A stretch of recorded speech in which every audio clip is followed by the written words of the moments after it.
All right, guys. So again, we want to write equations of lines. We're going to default to slope-intercept form because that's what the problem's asking us. And I look at what I'm given. I'm given 2 points. I'm not given the y-intercept or the slope in this problem, but I can find the slope. So to me, since I can find the slope and I'm not given the y-intercept, I'm going to go ahead and use point-slope form again. Okay. So we want to write our equation out in point-slope form. So let's use our template here. Y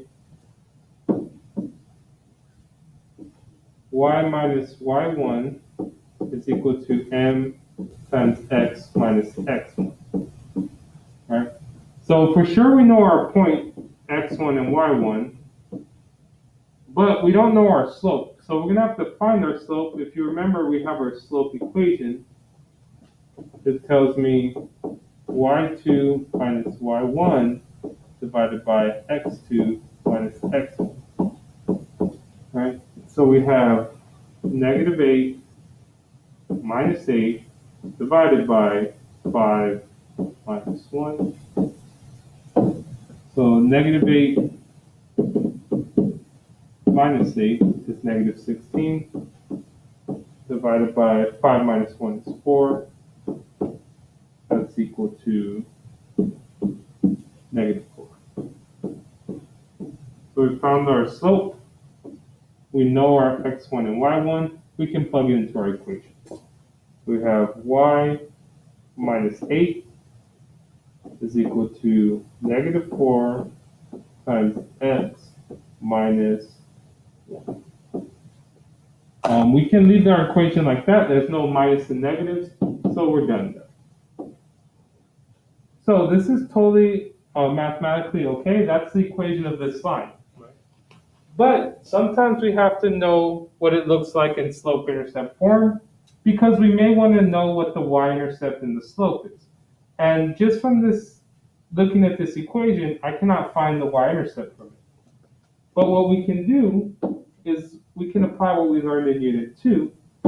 We can solve for y here and convert it to y-intercept form. So let's go ahead and do that. So I have y minus 8 is equal to negative 4 times x minus 1. I'll start off by distributing, and we get negative 4x plus 4. Because negative 4 times negative 1 is positive 4. Then we bring everything down over here. And we just want to box and isolate our y. So I box my y. To isolate it, I need to add 8 to both sides. And we get an equation y is equal to negative 4x plus 8.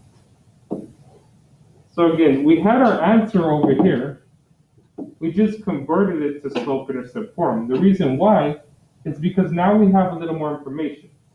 Over here, I just knew the slope of the line and the point it passed through. Over here on the right-hand side, I not only know the slope of the line, but I also know its y-intercept, which is positive 8. Right, so we get a little more information by putting it into slope-intercept form. And that's why we convert between these forms. But I still, for me, the best way is always to use point-slope form, and then I know how to solve for y. It's not too hard. I can solve for y if I need.